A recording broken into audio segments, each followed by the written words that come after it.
ములుగు జిల్లాలో దుండగులు రెచ్చిపోయారు. అడవిని ధ్వంసం చేస్తూ భూమిని చదును చేస్తూ ఉండగా అడ్డుకున్న ఫారెస్ట్ సిబ్బందిపై హత్యాయత్నానికి పాల్పడ్డారు. సెక్షన్ ఆఫీసర్, బీట్ ఆఫీసర్లపై ఇనుప రాడ్లతో దాడి చేశారు. తీవ్ర గాయాల పాలైన ఇద్దరు ఒక ప్రైవేట్ హాస్పిటల్లో ట్రీట్మెంట్ పొందుతూ ఉన్నారు. తాడ్వాయి మండలం దామరవాయి అటవీ ప్రాంతంలో జేసీబీ సాయంతో వృక్షాలను తొలగిస్తూ భూమిని చదును చేస్తున్నారని సమాచారం ఇచ్చారు అధికారులకి. అయితే దీంతో సెక్షన్ ఆఫీసర్ వినోద్ అలాగే బీట్ ఆఫీసర్ శరత్ చంద్ర ఘటనా స్థలానికి వెళ్లారు.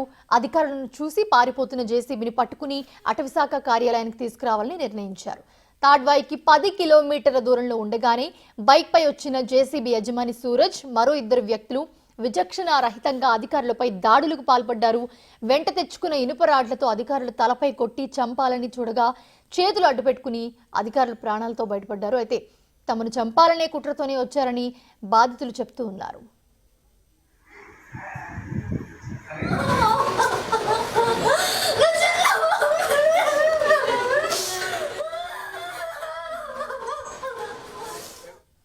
దుండగుల దాడిలో గాయాల పాలైన అధికారులకు ప్రాథమిక చికిత్స చేసి వరంగల్లోని ప్రైవేట్ హాస్పిటల్కి తరలించారు అధికారులు. ప్రాణాలు అరచేతిలో పెట్టుకుని డ్యూటీ చేయాల్సిన పరిస్థితి వచ్చిందని బాధితుల బంధువులు వాపోతూ ఉన్నారు. దాడికి పాల్పడ్డ వారిపై కఠిన చర్యలు తీసుకోవాలని వారు డిమాండ్ చేస్తూ ఉన్నారు.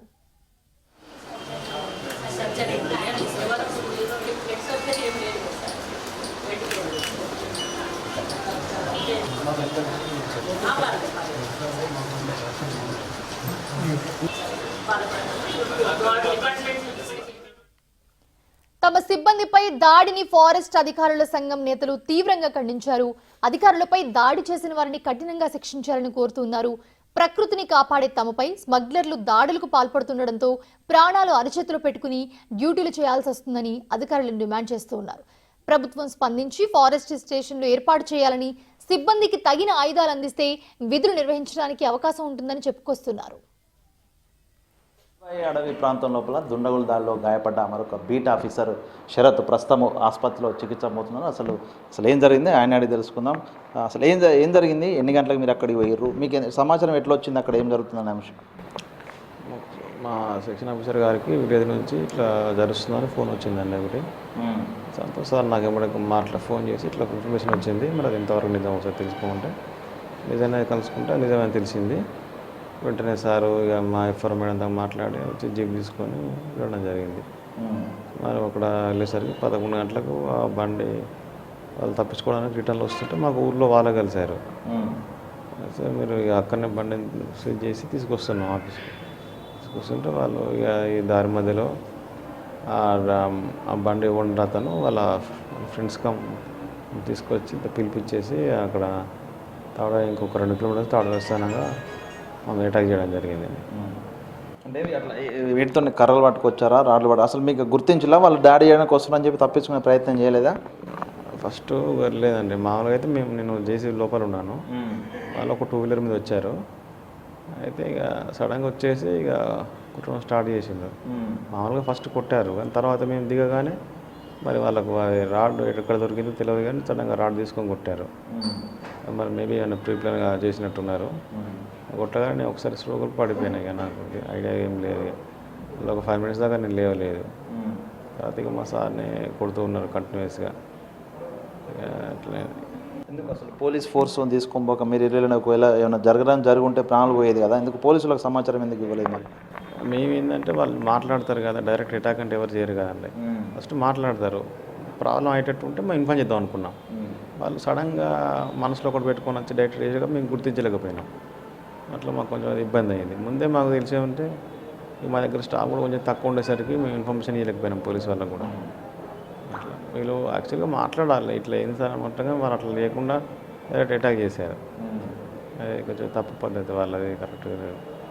ఇది మొత్తం శరత్ చెప్తున్న అంశం బట్టి చూస్తే పూర్తిగా పక్క ప్రీ ప్లాన్డ్గానే తమపై అటాక్ చేయడానికి వచ్చారు. ఇంకా తాము పై అధికారులకు కానీ పోలీసులకు సమాచారం ఇచ్చేటువంటి సమయం కూడా లేదు, తమపై విచక్షణ రహితంగా దాడి చేసిన కూడా చెప్తున్నారు. అసలు శరత్ తండ్రి కూడా మనతో ఉన్నారు. ఏంది మీ కొడుకు ఇట్లా జరిగింది, ఎప్పుడు తెలిసింది మీకు, ఎవరు సమాచారం ఇచ్చారు? నాకు రాత్రి 1:30 తర్వాత తాడ్వాయి హాస్పిటల్ నుంచి ఫోన్ చేస్తున్నామని చెప్పి ఒక బీట్ ఆఫీసర్ ఫోన్ చేశారు. మీ అబ్బాయికి దెబ్బ తగిలింది, ఆ తాడ్వాయి హాస్పిటల్లో ట్రీట్మెంట్ పొందుతున్నారు, అని చెప్పమన్నాడంటే మాట్లాడుతున్నారా అని చెప్పని మాట్లాడుతున్నానా అడిగా నేను. అడిగితే మాట్లాడుతున్నాడు అని చెప్పానండి. ఫోన్ ఇచ్చారు కానీ డాడీ అంటున్నాడు కానీ మాటలు రావట్లేదు. ఇక వెంటనే మేము ఇక బయలుదేరి మా మిస్సెస్ మేము వచ్చేసినాక చూస్తే ఇక అప్పటికి ప్రాథమిక అంటే ట్రీట్మెంట్ ఇచ్చి అంబులెన్స్లో హన్మకొండ పోవాలని చెప్పారు. మా ఫారెస్ట్ ఆఫీసర్లు వాళ్ళంతా సిబ్బంది చాలామంది వచ్చి దగ్గరుండి తీసుకొచ్చి ఇక్కడ కూడా ఇప్పుడు వాళ్ళ దగ్గరుండి ట్రీట్మెంట్ ఇప్పిస్తున్నారు. అయితే ఈ నౌకరీ చేయాలంటే రాబోయే రోజులలో చాలా ఇబ్బందికరంగా ఉన్నది, భయంకరంగా ఉన్నది. ఎక్కడ మా ప్రాణాలు పోతాయి అన్నటువంటి భయం ఉన్నది. ఇంకొకటి ఏంటంటే గవర్నమెంట్ ఏమో ఒక రకంగా ప్రజలకు అడవులు కొట్టుకోండి అని చెప్పని మళ్ళీ ఇటు అధికారులతోటి వీళ్లకు ఒత్తిడి రాత్రింబవళ్ళు సరియైన సిబ్బంది లేకుండా వీళ్ళను అడవులకు పంపించడం వల్ల ఇట్లాంటి ఇట్లాంటి సంఘటనలు జరుగుతాయి. కాబట్టి ఇట్లాంటి సంఘటనలు జరగకుండా కనీసం వాళ్లకు మంచి సిబ్బందినిచ్చి వాళ్ళకి మంచి రక్షణ ఇచ్చి అవసరమైతే వాళ్లకు గన్స్ కూడా ఇవ్వాలని చెప్పని ఇస్తే గన్స్ ఇచ్చినట్టయితే వాళ్ళకు కూడా కొంచెం రక్షణగా ఉంటుంది. వాళ్ళ ప్రాణాలను కాపాడుకొని ఇంటికి వాళ్ళ భార్య పిల్లలను చూడడానికి ఇంటికి వస్తారే తప్ప ఏమాత్రము గవర్నమెంట్ అలసత్వం చేసినట్టయితే ఇక నుంచి ఆ నౌకర్లే చేయరు. ఆ అడవులు అంతమవుతాయి. అడవులను రక్షించాలంటే వీళ్లకు వెపన్స్ ఇవ్వాల్సిందే అని చెప్పని గవర్నమెంట్ని ఈ సందర్భంగా కోరుకుంటున్నాం. ఇది చూసాము శరత్ సంబంధించినటువంటి పరిస్థితి. అదేవిధంగా శరత్ తండ్రి కూడా అడవులను కాపాడడానికి తాము వెళ్తే తమపై దాడికి పాల్పడి చంపే ప్రయత్నాలు చేస్తున్నారు. ఇక అడవుల రక్షణ చేయాలంటే కూడా భయంగా అక్కడ విధులు నిర్వహించిన పరిస్థితి ఏర్పడుతుంది. సో ఇట్లాంటి ఫారెస్ట్ సిబ్బంది కూడా వెపన్స్ ఇస్తేనే తప్ప తమకు రక్షణ ఉండదంటూ కూడా శరత్ బంధువులు చెప్పిన పరిస్థితి కనిపిస్తుంది. వీడియో జర్నలిస్ట్ సంతోష్తో వేణుబిగ్ టీవీ వరంగల్. ఘటనలో గాయపడిన అటవీ శాఖ సిబ్బందిని మంత్రి కొండా సురేఖ పరామర్శించారు. బాధితుల కుటుంబ సభ్యులకు ప్రభుత్వం అండగా ఉంటుందని భరోసా ఇచ్చారు. దుండగులపై కఠిన చర్యలు తీసుకుంటామని, భవిష్యత్తులో ఇలాంటి ఘటనలు జరగకుండా చూసుకుంటామని మంత్రి చెప్పారు. అడవి అనేది మనకు తల్లి లాంటిది. ఈరోజు అడవి లేకపోతే వన్యప్రాణులు లేవు, ఈరోజు ప్రకృతి లేదు, మనం లేము, మన ఆరోగ్యము లేదు. అటువంటి అడవిని అన్యాక్రాంతంగా పోనీ వాళ్ళు ట్రైబల్స్ అంటే ట్రైబల్స్ కూడా కాదు, నాన్ ట్రైబల్స్ వచ్చి ఈరోజు ఆ అడవిని ఆక్రమించుకునే ప్రయత్నం చేసినప్పుడు వాళ్ళ డ్యూటీ వాళ్ళు చేస్తున్న సందర్భంలో ఈ విధంగా గాయపరిచి వారిని చంపే ప్రయత్నం చేయడం అనేది క్షమించరాని నేరంగా మేము పరిగణిస్తున్నాం. ఇప్పుడు ఈ వేదిక మీద నుంచి తెలంగాణ రాష్ట్రంలో ఉన్న ప్రతి డిఎఫ్ఓ అంటే డిపార్ట్మెంట్ వాళ్ళకి నేను విజ్ఞప్తి చేస్తూ ఉన్నా, మీరు ఎక్కడా కూడా ధైర్యం సన్నగిల్లొద్దు. ప్రభుత్వం మీ వెంట ఉంటుంది. మన అడవిని మనం రక్షించుకోవాల్సిన బాధ్యత మన మీద ఉంది.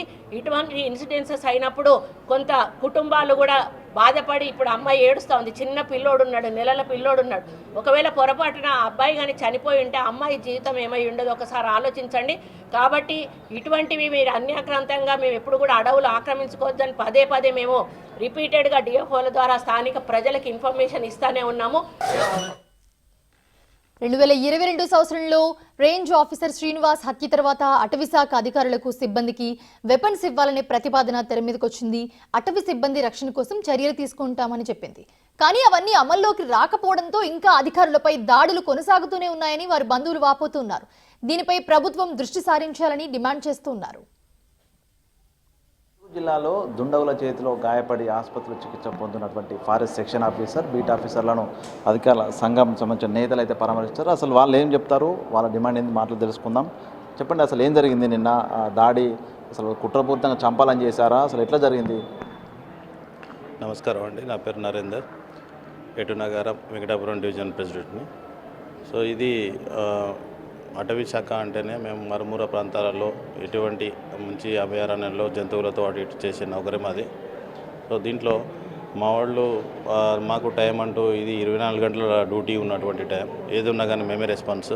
సో అందులో భాగంగానే మా వాళ్ళు డ్యూటీకి జెసిబితో మొత్తం అడవిని ధ్వంసం చేసి ఎంక్రోచ్మెంట్ చేస్తున్నారనే ఉద్దేశంతో మా వాళ్ళు వెళ్ళడం జరిగింది. దాన్ని పట్టుకొని వచ్చే క్రమంలో వాళ్ళు ఎక్కడో ఒక 10 కిలోమీటర్స్ 15 కిలోమీటర్స్ దూరంలో పట్టుకొని వస్తున్న క్రమంలో ఏమైనా వాళ్ళు గొడవ చేయాలనుకుంటే అక్కడే చేసేవాళ్ళు.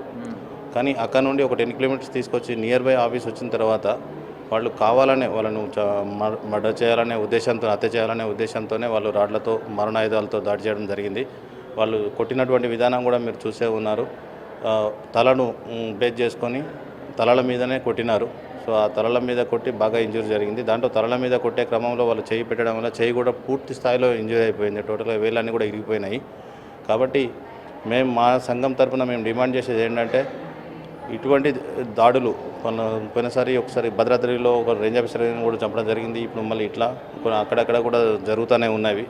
ఇటువంటి జరిగితే క్రమంలో ఏంటంటే ఇప్పుడు అటవీ శాఖలో ఉన్న ప్రతి ఉద్యోగి కూడా డ్యూటీ చేయాలంటే భయపడతా ఉన్నారు. ఇప్పుడు లేడీస్ ఉన్నారు, మేము ఉన్నాము, ప్రతి ఒక్కరు beat officer, section officer, deputy range officers అందరూ కూడా అడవులలో మారిపోదా ప్రాంతాలకు వెళ్ళి నౌకరు చేయాల్సిన పరిస్థితి. కాబట్టి మేము మా విధి ధర్మాన్ని మేము రక్షిస్తున్నాము. అందులోటి సమాజ సేవ, అది కూడా అందరికీ ప్రకృతి అనేది ఏదైతే ఉందో చెట్లు అనేది అందరికీ ఉపయోగపడుతుంది, నాట్ ఓన్లీ అటవీ శాఖకే ఉపయోగపడుతుంది అనేది కాదు. సో అది బ్యాలెన్స్డ్ కోసం చేసిన ఒకరే గౌరవప్రదమైన డ్యూటీ. అటువంటి డ్యూటీని మాకు చేయడానికి మాకు అన్ని వేళల సహాయ సహకారాలు కూడా కావాలి. ఇప్పుడు మాకు ఇటువంటి సంఘటనలు మళ్ళీ జరగకుండా పోలీస్ శాఖ నుండి కానీ, మా శాఖలో ఉన్నటువంటి ఉన్నతాధికారుల నుండి కానీ, సమాజంలో నుండి అన్ని వర్గాల నుండి కూడా మాకు సపోర్ట్ వచ్చి మమ్మల్ని సంతోషంగా డ్యూటీ చేసే స్వేచ్ఛ ఇస్తేనే తప్ప మేము డ్యూటీ చేయము ఇక్కడ నుండి. శ్రీనివాసరావు రేంజర్ హత్య తర్వాత కూడా ఆ సిబ్బంది కూడా వెపన్స్ చేయాలి, అట్లయితే రక్షణ ఉంటుంది. ప్రజల్ని కాపాడి అడవినే కాపాడుతున్నారు, వీళ్ళ రక్షణ ఏదైనా ఒక చర్చ జరిగింది. నిజంగా అప్పటి నుంచి ఏమైనా చర్యలు తీసుకుందా గత ప్రభుత్వం కానీ? అసలు మీకు ఏమి ఇస్తే రక్షణగా మీకు సంరక్షణ ఉంటుంది, మీకు ఇక్కడ స్వేచ్ఛగా డ్యూటీ చేసుకోగలుగుతారు? సో మాకు స్టేషన్స్ ఉండాలి. ఇప్పుడు ఏంటంటే ఒక బీట్ ఆఫీసర్ ఒక బీట్ ఇస్తున్నారు, ఒక ఊరు ఇస్తున్నారు. ఆ బీట్ ఆఫీసర్ ఊర్లోకి వెళ్ళి ఎంతకీ వాళ్ళు ఎంకరేజ్ చేసుకునే ప్రయత్నంలో ఒకటే బీట్ ఆఫీసర్ ఉండడం వల్ల వాళ్ళను ఎప్పటికీ అడ్డుకుంటున్నారు, ఒక సెక్షన్ ఆఫీసర్ ఎప్పటికీ అడ్డుకుంటున్నారు. సో వాళ్ళు ఊరోళ్ళందరికీ ఆటోమేటిక్గా 2 సంవత్సరాలు ఇప్పుడు కౌన్సిలింగ్లు కూడా లేక ఒక్కొక్క 4 సంవత్సరాలు, 5 సంవత్సరాలు, 6 సంవత్సరాలు కూడా ఒక బీట్ సెక్షన్లో చేస్తూ ఉన్నారు డ్యూటీలు. దాని ద్వారా ఏమవుతుంది, వాళ్ళు ఆ విలేజర్స్కి టార్గెట్ అయిపోతున్నారు. ఇట్లా కాకుండా బీటు సెక్షన్ అనే కాకుండా మాకు ఫారెస్ట్ స్టేషన్ లాగా ఉండేది ఉంటే ఒక స్టేషన్లో 30 మంది, 20 మంది, 50 మంది ఎంతమంది ఉండేది ఉంటే వాళ్ళు ముక్కుమ్మడిగా వెళ్తూ ఉంటాం. ఇట్లా ఇండివిజువల్గా పోయి స్మగ్లర్ల చేతిలో లేదంటే దొంగల చేతిలో ఈ హత్యకు గురి కావాల్సిన అవసరం మాకు తక్కువ శాతంలో ఉంటుంది అప్పుడు. కాబట్టి మాకు స్టేషన్స్ పెట్టేసి మమ్మల్ని స్వేచ్ఛగా తిరిగే విధంగా మాకు చేసే విధానం కావాలి. ఇది నరేందర్ సంఘం ప్రెసిడెంట్ నరేందర్ చెప్తున్న విషయం. పూర్తిగా ప్రాణాల చేతిలో పెట్టుకొని అడవుల లోపల మారుమూల ప్రాంతాల లోపల ఉద్యోగాలు చేయాల్సిన పరిస్థితి నెలకొంటుంది. గతంలో శ్రీనివాసరావు రేంజర్ హత్య తర్వాత కూడా వెపన్స్ ఇస్తే తప్ప ఫారెస్ట్ అధికారులు సిబ్బంది స్వేచ్ఛగా పనిచేయలేని పరిస్థితి చర్చలు జరిగాయి. కానీ ఇప్పటివరకు కూడా ఆ వైపుగా ఎటువంటి అడుగులు పడలేదు. స్టేషన్లు నిర్వహిస్తే తప్ప తమ ప్రాణాలకు స్వేచ్ఛ లేదు, తమ ప్రాణాలు చేతిలో పట్టుకొని పనిచేసే పరిస్థితి ఉండదంటూ కూడా సంఘం నేత నరేందర్ చెప్పిన పరిస్థితి. మొత్తంగా దీనిపై చూడాలి. అటు పోలీసులు కూడా దర్యాప్తు చేస్తున్నారు. ప్రభుత్వం ఏ విధంగా స్పందిస్తుంది, వీళ్ళకి రక్షణ కోసం ఎటువంటి చర్యలు తీసుకుందో చూడాల్సిన పరిస్థితి అయితే ఉంది. వీరి సంతోష్.